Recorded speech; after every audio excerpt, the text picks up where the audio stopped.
That's where a lot of people go wrong. You can just instantly just go straight out and just send it. I sold all the shares. This is the first time like this year doing this. You're telling me you've got a shit business and your mate's got a shit business.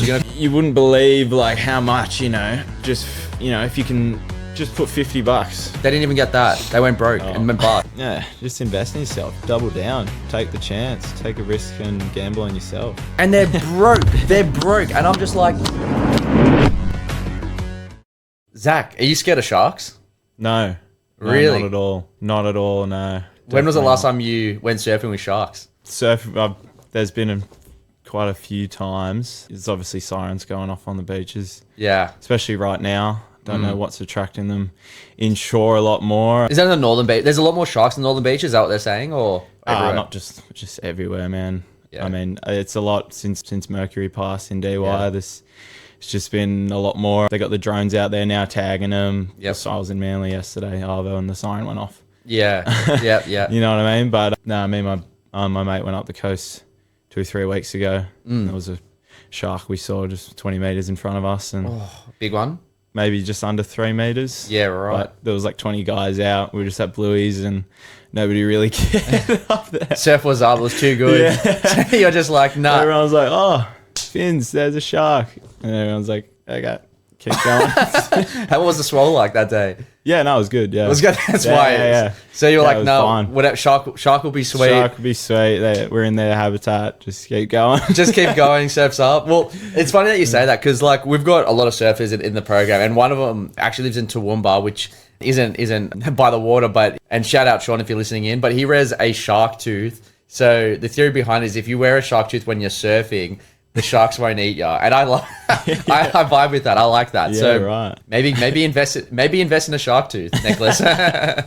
We'll see what happens. But bro, you were at the end of year catch up with the 7-figure Sparky crew. How did you like it? Loved it, man. Yeah. Loved it? It was really cool. Like even just some of the boys in the group that from the beaches as well, like that I'd never met before. We all caught up and got an Uber out there and had a good chat in the car with Skeens and Yes. And Josh, Josh. And that was good, man. Yeah, met a lot of people. Learn a lot, man. Learn a lot just talking to people at that table. Yep. Like just learn a lot of the stuff, like just telling them where I'm at and what I'm doing, and they could kind of give me advice on people that are a bit more ahead of me. But yeah, definitely felt like learned a lot, and it was very, very good. Yeah. Awesome. And Northern Beaches, eh? So is that God's country or? Oh, mate, it's the best place in the world. Why is that? What's so good about the Northern Beaches? I want to know. I don't know. It's just you just wake up there and you're just always happy. You know? So for those that don't know, Northern Beaches people are like stuck in Northern Beaches land. So like they will not leave past Manly's, like maybe Moss Bridge. There's border control there. There's border. Had to get the passport out to come here tonight. That's it. So you're in Parramatta today. So you're like, where is this place? Oh my god! Take me back to Newport Arms. Yeah. So it's a beautiful part of the world. I actually don't advertise in the Northern Beaches in my electrical business because I'm just it's so out of the way for me. Beautiful spot. Like I actually grew up surfing at Longreef. So oh wow, yeah, small because I grew up in Beecroft, and then like Northern Beaches was like the nearest beach, and Surf Beach was Longreef. So that's actually where I learned to surf was Longreef, and then went to like we used to go between Colliery and Longreef. That was like their spots, but now I go to the east or the Shire. So not so much Northern Beaches anymore these days, but it's funny because even that you said that's the best place in the world, Duncan was just like, even he's just like, I don't know past the Northern Beaches because they're just, you guys are just, well, you got a lot of work around there, right, as well? Yeah, like, it's great. Like it's not, because I'm in Freshie, so I'm like, 15-minute drive less to Mossman and then you go into the North Shore and it's pretty competitive up those ways, but yeah, no, where I'm at, it's not too bad, and everybody kind of knows everybody. Like, you drive and you see another company, you always know them. You beep and say hi, and it's good. It's not really competitive in that sense. Yeah, to the point where there's 50 magnets in one letterbox. And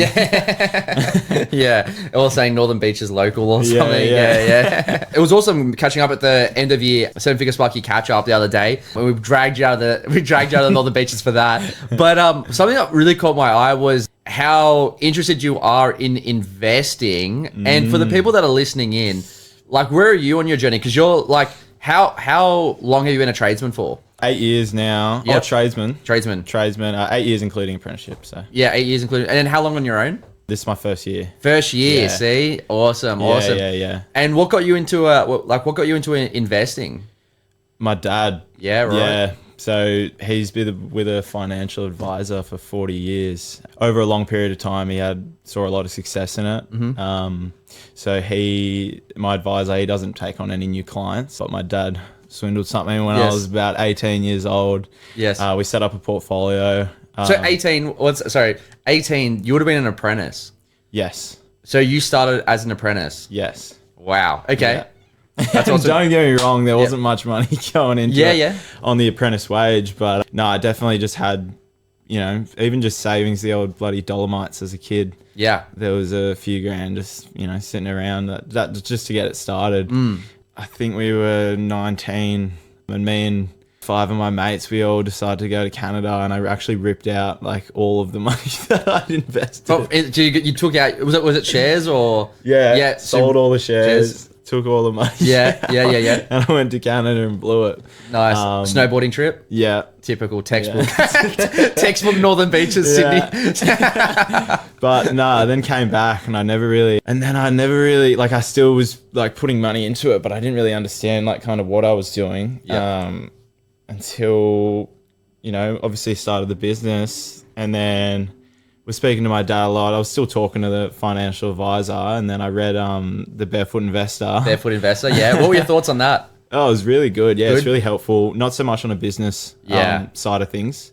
Like it's definitely a good step-by-step book in terms of managing money after the different buckets. It's great, money. Yeah. I thought it was a great step, and like I've got that rolling now. It's all automated. Nice. So when money comes in, it just goes 20%, 10% to different accounts. We'll go into that, but and that's why I say Barefoot Investor is fantastic. And it's so funny that you mentioned that, because I actually said to my employees to read it. Because every time they blow a gearbox or they get in trouble with something, they just automatically ask for a new pay rise. Oh, and really? Yeah. It's good. It puts you in like a different mindset. Yeah. I felt like after I read doing that, and once I set them all up, and and then the first time it automated, and then after about a month, and then you look at the accounts and you're like, whoa, I'm still able to live and do the things I love, and go out and have fun and whatever. But now I've got these other accounts, and they're slowly gaining traction here. Yes. And one of them in the book is called Fire Extinguisher, and you set aside 20% of the wage you pay yourself into that account a week. And it's just so. Well, what's like? If you could just talk a quick overview for the people that are sort of, because you got 2 daily expense accounts, and then 2 online savers. So, depends what bank you're with, but ING. You want to. I'm with ING, but they're slowly, getting different as well. Back in the day, they used to be a lot better, but still they have a high interest rate. You want a high interest rate on the savings account. Yep. Right, and then you have 2 daily expense accounts. One's called daily expenses. That's your groceries, your rent, how you live. Yep. Pretty much. And then when you pay yourself a wage, 10% of that goes into an account called Smile, which is your second daily expense account. And Smile is a short-term savings account. So when you want to buy something that you really want, it makes you smile. Yeah. And could be a surfboard, mate. Yeah, Whistler trip. Whatever. Yeah. And that's designed for that. And then you got Fire Extinguisher, and then you also have Splurge as well. Sorry, Smile is actually the other savings account. Splurge is the one. The one you can go crazy and splurge. Yeah. Got it. Yeah. Awesome. So that's like a quick sort of, because you mentioned like, there's a few different accounts and things. But then the trick is to automate it. So you have to think about it. So as soon as the money comes in, you set it to a date and a time. Yep. And then it automatically splits it off, and then you don't have to think about it, and you're left with a manageable Splurge account. Not splurge, just the daily expenses, which you do your rent, your groceries, whatever you want. Your daily. Enough to make you live, and you can kind of judge it that first time. On, am I going to get stuck here with $50 left? For days, and then you can manage it however you see fit. But it's just organizing them, and then once you do that, like it kind of just lifts your spirit a bit more. You start, getting in that grind, like you said, and like starting my own business. It was kind of the same thing once I set that up as well.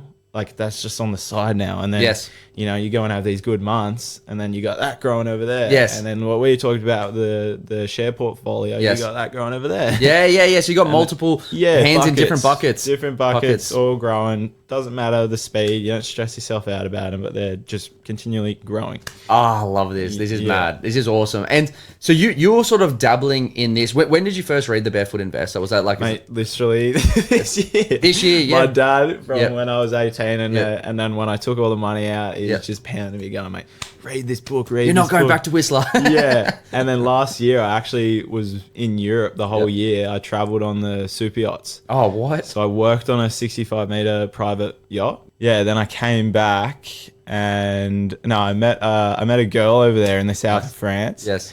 And guess where she was from? Greece. Avalon. Wow. Northern Beaches. You're kidding. So yeah, then she was doing a girls trip.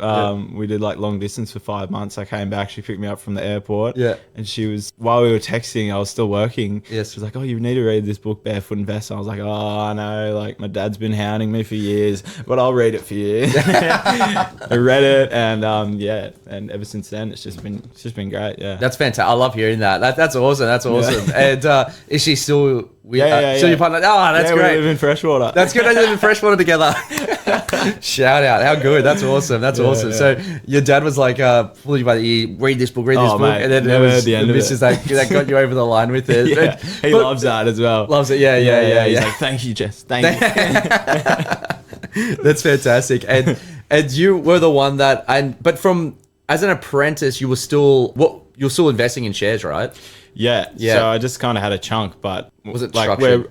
It's structured. So I'm not going to go and throw in heaps of money that I know I'm going to lose.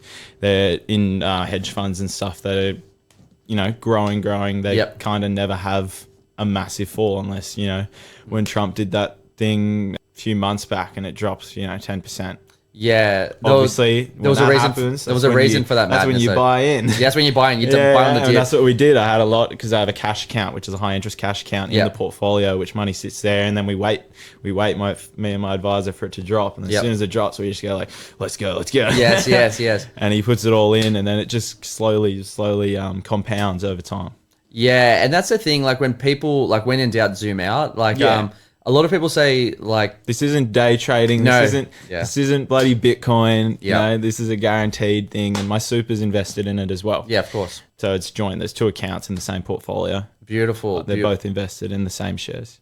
Fantastic. I love hearing that. For the long term. For the long term. That's the thing. It's a long term thing. It's a long term thing. Yeah, 2 years. It's not a property. It's not a 2 year, 5 year thing. It's not 100% return. For retirement. Exactly. And if you guys are listening to what Zak's saying, is it's for retirement, but he's thinking about now since being an apprentice. That's the truth. Like you're actually getting set up for retirement as an apprentice. And I think that's where a lot of people go wrong, and they and just, we want to touch on a bit more of that, but I had a share portfolio from 18 years old as well. Bang, 18. There you go. 18th birthday. My uncle, who was my... Did your dad pull your ear as well? He wasn't as much. No, he was just like... Because at the time I was working at McDonald's. I was still in year 12. So did I. Yeah. So I was working at flipping the 10 to 1s. 10 to 1s. 10 to 1, 4 to 1, 3 to 1. Absolutely, right? So I was working at Thornley McDonald's at the time, and what happened was I had my uncle for my 18th birthday goes... We've got you a share portfolio. Put all your savings into shares. And at the time, I was 18. I think I had about 14. I had like 14, 15,000 at 18 because I was working like 3 days a week while going to school and stuff. Shifts 4 to 10 p.m. and then a 6 till 3 or on a Saturday or on Sunday or whatever. So I had some savings there. So I put it all in there and then did my apprenticeship, and the apprenticeship was $320 a week. Rubbish dollars. Yeah. Now it's a lot better. And then, long story short, when I got about 21, started the business, I sold all the shares and put that money all towards my first truck, which I didn't have the money to do both shelving. So I had to do buy the truck, do a few jobs, get one thing of shelving, do a few jobs, do the other side of shelving. And at the time, my financial planner / uncle, financial advisor, highly advised me not to sell the shares, right? Which were in Colonial First State. So anyone, if you guys want to look up Colonial First State. And I think by the time I put 14, I think by the time I cashed out when I finished my apprenticeship, I was on, I think it was like 18,000, 19,000, which was still good. It was great. Yeah. Made money. Fantastic. And how long was that? That would have been over 3 years. 3 years, yeah. Exactly. So think about that. Yeah. And then you go, add another 50. Yeah. Where's that going to be? And then you've also compounded every time it's dropped. Yeah. There's a lot of money to be made there. There's a lot of absolutely in the long term. Well, that's what I want to say to you. So probably most of the people listening in are business owners, but if there is an apprentice listening in and they feel discouraged from putting money into investing and stuff like that, and they're like, oh, they fall into that mindset of, I'll just keep spending and then I'll save money when I'm a tradesman. Well, what do you have to say to them? Look, I kind of was the same. Yeah. You're saying you had 14K at 18. I just blew all mine at schoolies. Yes. Yeah. I don't know. There wasn't really I actually will be honest. I actually was never that good at saving. Yeah. I like that. I actually never was. This is the first time like this year doing this, starting this, being a member of this group. I feel really financially stable. But, if I was 18 again, I'd say pull your head in and start putting $100 away a week, Yes. Yeah. If you can, but, stuff happens. There's stuff that just happens and, you have to, your car might break down or whatever. Yep. You crash a car. Yeah, that happens. Shit happens. Yeah. That happens. I've crashed many cars. But you wouldn't believe like how much, if you can just put $50 away a week at that age, to where you'd be now if you had got in that habit of doing that, no matter how much it was, if you could afford to do it. Yep. You'd be surprised where you'd be at, like, I'm 24 now, what you could do, what your possibilities of what you could do and what you wanted to achieve would be a lot easier. Oh, you're bang on. And I think that's where people, they fall into that trap of, no, I don't get paid enough and this and that. And you got to change your buying habits. And that's what I was sort of, touching on. Barefoot investor. You really do, because you got to change, like. There's a point in time where it just flips. That fun. Yeah. Kind of has to die off a little bit. Not Fun. Always. Yeah. Man, still have fun. Like, you'd be surprised how quickly stress can catch up to you in the long run. Like, go and still do what you love to do. In saying that, save a bit of coin. Yeah, you got to save.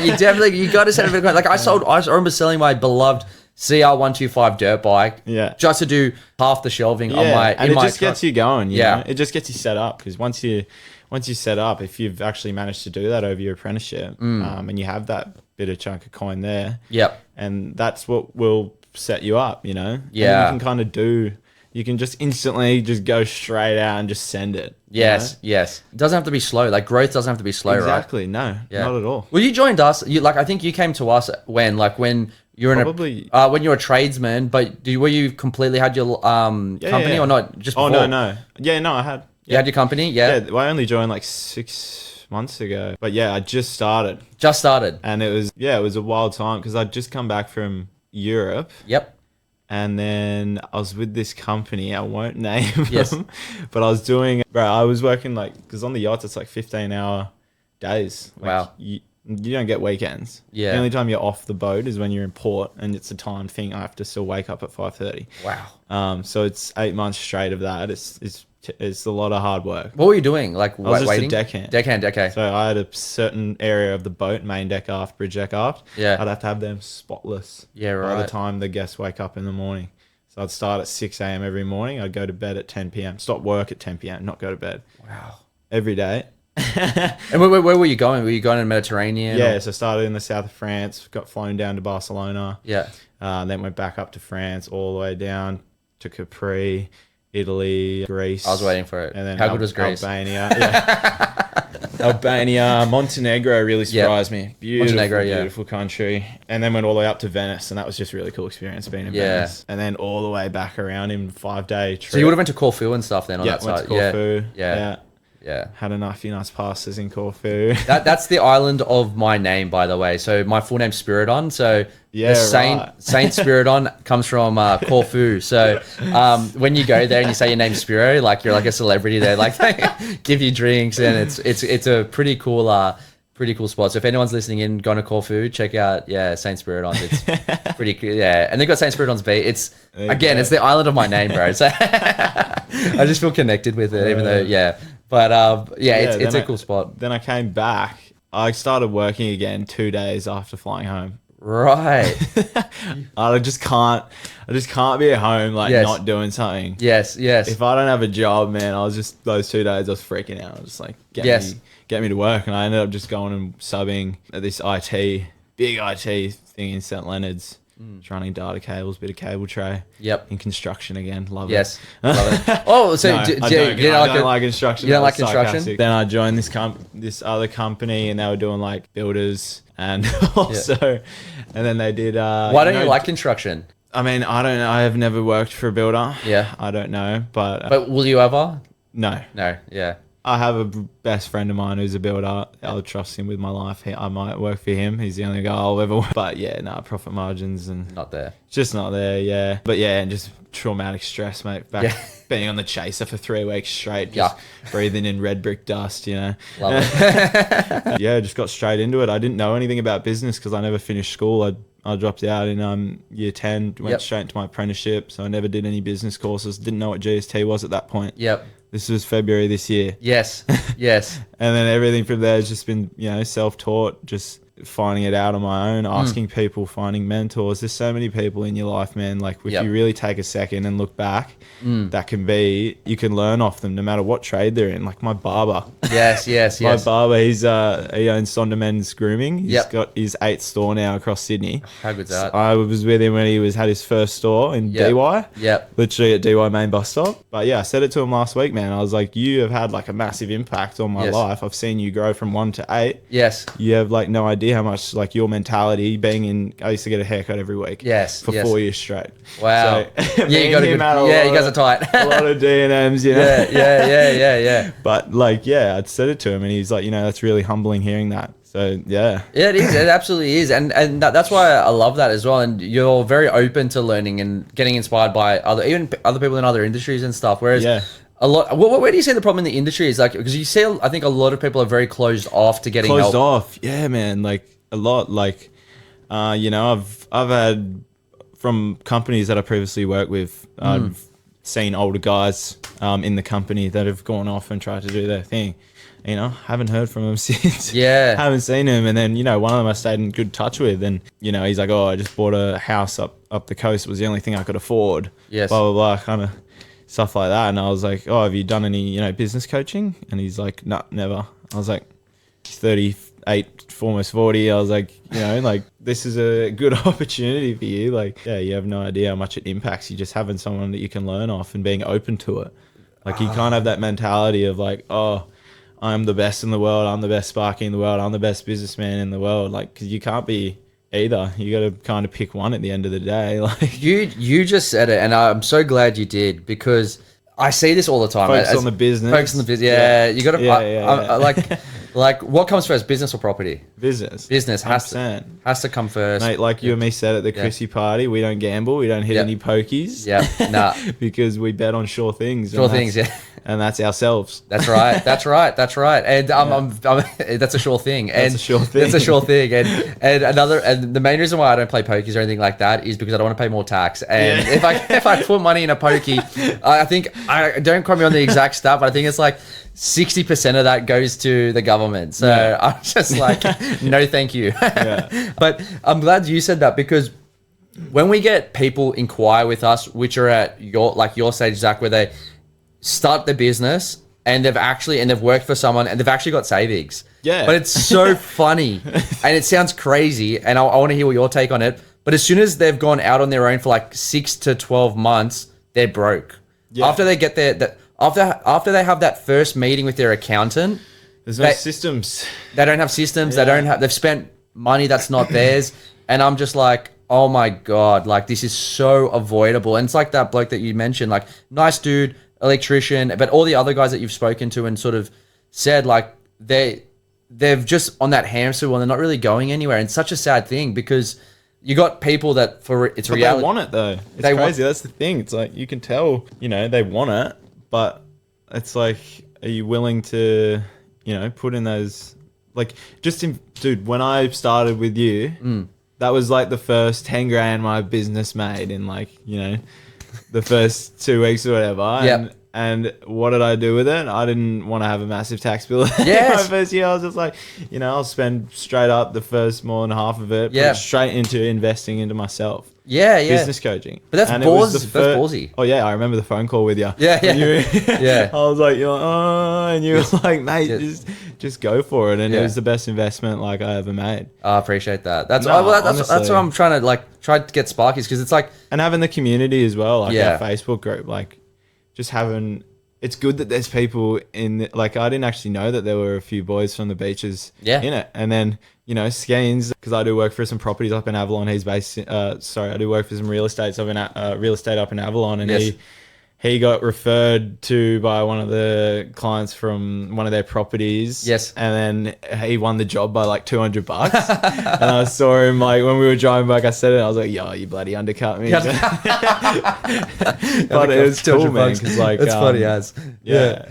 That's good. Funny. But he's actually gonna come on the pod. Him and his I'm gonna try to get him and his wife on the pod. Yeah, because I think that'll be awesome. Because I got a pretty cool story. Nice, cool. with which we want to put on the pod. But you're absolutely bang on. I think that's where people go wrong, and it's funny because it's like it's so interesting to see the trend. So when people come fresh, like yourself, where they're just starting the business, they haven't really gone too hectic in it yet. That's when they come on and they're flying. Yeah. But then when you have people that I've sent it. So yeah, you've sent it. Yeah, absolutely. But then you've got people that have been working for themselves for potentially 12 months or so, and they're broke. Longer. Like 12, 10 years. 10 years, and they're broke. They're broke, and I'm just like, and it's just scraping along. But if that was going on for that long, I'd be like, am I doing something wrong? Right? Surely. Sure. And they think that they're so used to the pain. Like you tell me, like, what is like for me? It's just I'm a logical dude, so like I'm the easiest person to get sold to because I don't think me and you have the answer to what it is. It's just mind boggles. We can inspire. Yeah, well, it's like I won't mention the name, but there's this bloke that thought starting. He goes, oh, I'm not going to do coaching. I remember this conversation. He goes, I'm not going to do coaching. I'm going to get a business partner, and we're going to put our businesses together, and it's going to be awesome. Yeah. And I said to him, so you're telling me you've got a shit business and your mate's got a shit business. You're going to put two shit businesses together and you're going to be killing it, right? Yeah, make an average one and you're going to be somehow killing it. He goes, no, it's better. And I'm like, you're literally wanting to split half of your profits with someone. You're just going to be getting a wage. That's it. But they didn't even get that. They went broke and went bust. Okay. And I'm just like, not in an arrogant way, but I'm like, bro, I literally tried to help you. Like, you don't listen. And I think that's the issue where, and like you said, like 12 months goes, 12 months goes past, 2 years, 3 years, 5 years, 10 years, and nothing changes. I think a lot of people get comfortable. That's the word. Yeah. And it's comfortability with the fear of not making it. That's the biggest dream killer. It is, because then people are saying, you gotta find the fearlessness, man. You got to, right? You heard me on our first phone call. I was scared as shit. I was literally saying it to you. I was like, oh, what if I fail? And because I was just moving to Freshie at that point, I remember. And like I was like, oh, what if it fails? Blah blah blah. I'm gonna have all this rent. My parents aren't gonna be there. Moving up to the coast. Like, yes. But just invest in yourself. Double down. Take the chance. Take a risk and gamble on yourself. Just gotta send it. You just gotta send it. Like that's the thing. What if it doesn't work? Yeah, bro, it might not. But the drive of you thinking that is gonna make it work. That's right. It is. And you can't help it. Yeah, you're driven in that sense. Like that. Unless you become comfortable with that fear, like.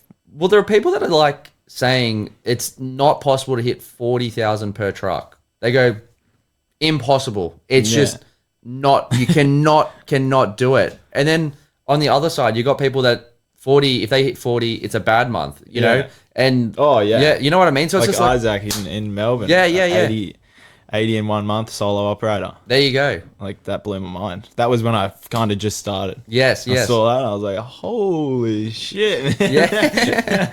And now, I do want to do 40 on pace to do 40 this month. Like, and started like in Feb, right? Yeah. Like, look at that. It's just like, and then, you know what's so funny? That people that have been in business for like, honestly, 10, 20, 30 years, 40 years. Yeah. Actually, I got a phone call from a legend out in Western Sydney the other day, and he's retired, and the reason why he joined was because he wanted to pass on his company to his son. And at that point, it wasn't much of a company. And the beautiful thing was he understood that it wasn't going to be feasible to pass it down. So he jumped on board, and it was such an awesome phone call the other day. He was just like, mate, we're rock stars. We're closing, like we're at 95% conversion rate, and I go, you know what that means? And he goes, yep, we're putting the prices up. And I was like, let's go. Like, this is awesome. So like, and I just thought it was the most awesome thing to hear.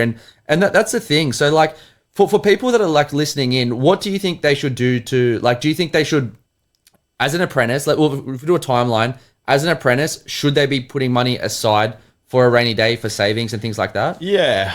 I feel like, you know, unless you really got that mentality and you can afford it, a lot of people at that age, they want to have fun. I did. Yeah. I'm not saying not to have fun. Yeah. Like, I was at Ivy every weekend when I was like from 18 to like 21. You know what I mean? Yeah. I met my now wife at Argyle. When now, like, you know what I mean? So I'm not saying classic. The classic, right? So like, I'm not saying not to go out. Yeah, no, definitely. Even if it's, you know, having, I would say read Barefoot Investor. If you're I think at the start of an apprenticeship, I think that book would be great for that timeline. Especially the first half of that book. I agree. For the wages side of things, being on wages, I feel like that would be really beneficial in the long run, because the way that that's structured and having those percentages. Yeah. Mate, 99% of the time, I think there's only been 1 or 2 times when something happened. 99% of the time, that 60% of your wage is going to cover your living expenses and allow you to go have fun on a budget. Yeah. And you'd be surprised, mate. Like, there's some weeks where you go like, oh, you know, I got a few hundred, and it just carries on. Yeah. Absolutely. So you can splurge, like on the splurge account and stuff like that. Just, you know, if you got extra, you know, chuck it into the bloody fire extinguisher account. That's right. That's right. You know what I mean? Yeah. Instead of like going, oh my God, and then convincing themselves on, because ING's got on one of the savers, I think it's only allowed for 5% interest rate. Yeah. There's certain, you just have to have 5 transactions, I think, in one of the daily expenses, which you're gonna do, mate. Yeah. Coffee every morning. Yeah. And then $1,000 deposit every month from another account, which you're going to do if you're on the Barefoot Investor thing anyways. So, and then that savings account is just going to grow and grow and grow. And then, absolutely.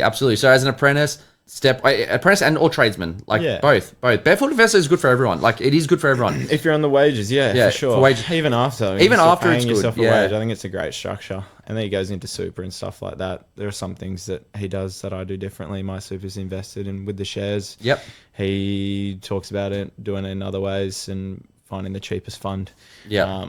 Which is also fine. It's fine. But it's whatever works for you. Want. Yeah, I love that. Exactly. It's the same with 7-figure Sparky. Like, we've got a strategy. How much of the strategy and system you want to implement in your business? Yeah. It's up to you at the end of the day. There's certain things that you definitely should be implementing. Yeah, definitely. But yeah, exactly right. And just the community, the Facebook, our membership group is great. Everybody, whenever someone's got an issue, you see like the crappy electrical ones on Facebook. Anybody posts like the simplest little, like question. It's just like, you're a bloody idiot. Yeah. Are you even a Sparky, you know? Yeah. But, you know, you can ask a question in that chat and everyone's just respectful and just wants to help everyone out. I love that. And It's what you want. Like, it's what's needed in the space. The industry, lifts everyone up. Yeah. Instead of otherwise, because that's part of the reason why we started 7-figure Sparkies, because there's a lot of guys undercutting, a lot of Sparkies that are busy and they're not making money. And I couldn't believe how many Sparkies still today are so broke, because we've got so many guys, we've got the podcast, we've got the socials, we've got so much reach, and I still think we could double down on it, because it's just like, we want to lift up more Sparkies, because it is a tough game. And what makes it tougher is when people don't know their numbers, don't know their real charge outs. They're going off what their boss charged, and their boss was broke. And then their boss could have got away with it 10 years ago, 20 years ago, when cost of living was a lot less. Now you can't afford to wing it. You can't afford to be average. You got to just... And double down on it, bro. Yeah. Like, God, I still get clients, like new ones, obviously. Yeah. That they ring me up and go, what's your hourly rate? And it's like, okay, do you want me to should I be punished for being a good electrician? Like, yes, because I'm good at my job and can do something faster. Yep. Should I be penalized? Exactly. No, it shouldn't be. And that's the thing. No That's one. what you're paying for. No one should be charging hourly rate. And I shout it from the rooftops, and I'm still so surprised on how many people still do. If you're subbing to someone, that is different. Yeah, different story. That's a different story. But if you're not subbing, you should never, ever do hourly rate under no circumstance. Everything must be quoted. And so I think Barefoot Investor sort of wrap things up. But like Barefoot Investor, I think everyone should listen to it, read it, or listen to. I'm sure it's on Audible. I'm an Audible sort of guy. So be like me going for a walk, listen to Audible. That's like my match made in heaven. So I think everyone should listen to it, watch it, or read it, whatever. And then if you're a tradesman, when's the right time to sort of, if you're thinking now, but I'm a tradesman now and I didn't start when I was an apprentice, is it too late to start investing? Absolutely not. Good. Just start. Yeah. Just start. Yeah. It doesn't matter. Like it doesn't matter when at all. Yeah. It's for the long term, Like it's not a get rich scheme. Yeah. It's not. Like it's just for the long term. Yep. To have when you retire, you sell your business. Yep. You got to have those long-term goals and be prepared for it. Absolutely. And I think that's where people put it on the back burner and they don't want to know, they don't want to face the truth. And I think, well, that leads into the next question. It's like, I plan on growing my business to be automated and then eventually sell it. Beautiful. That's already been in my mind from day dot. That's my goal. Fantastic. And you got to have that. Yep. I feel like you don't want to be going aimlessly because otherwise you're not moving towards something. You got to be able to see the light. So if you're in a tunnel and you can see the light, that is good. You got the path to it. Yeah. But if you can't see the light and you can't see the end goal, you can't do anything. You know what I mean? So a lot, and I think that's answered our question from before. That's why electricians struggle so much, because they cannot see it possible hitting between $40,000 and $70,000 per truck per month. Yeah. It's one truck, because most people are stuck on 10. That's not to 20,000. That's not even like a long-term goal. Like, there's even longer-term goals than that. But absolutely, but 100%. Like, and they just haven't. Like, they're still a one-man band at that age. In the roof, under the house. Yeah, God, I couldn't think of anything worse. My back's already killing me. Yeah, that's the thing. So it's like nothing changes if nothing changes. So if someone says they've been going for 10, 20 years, they're used to the pain, is it too late for them to get help? No, not at all. Just call up my dear friend Spyro here. I was just saying, like, in anything, like shares, in coaching, in anything. Yeah, I think it's one of those things. And because we spoke about it isn't property, it's investing, it's in shares, it's putting in small increments, but thinking long term, which will get you a large return over time, and keeping it. Even just getting you to that business startup. Like, just getting you to there for that apprenticeship, and then you might do 2-3 years as a tradie to feel that you're confident. If you've done that, which I didn't do. Yes, but I kind of did. I just rapidly did it, joining you. Yes. But yeah, if you already have it, it would just make it a whole lot easier. That's awesome. You can go out and buy that truck, do it right up from the get-go. And get those trays in there, not one at a time. Yeah, absolutely. Absolutely. And we'll talk about your trucks as well at the Christmas party, like what the sort of plan of attack is as well with that, which was cool. And just, do you have anything to wrap up, final words for, if you've got a message for all Sparkies, what would you sort of finish up on? Final message for Sparkies, I'd say don't do an hourly rate. I'd say focus, like really try and like lift everyone up. Yeah. The whole industry. Like everyone needs to come to terms with hourly rates and a thing of the past. Yep. And we need to push as an industry to level up so that everyone level up and everyone wins, and then everyone can go, have that fun when they're 60. Yeah, that's it. Go join the Russian on the yacht. Yeah. Nice. That's a wrap.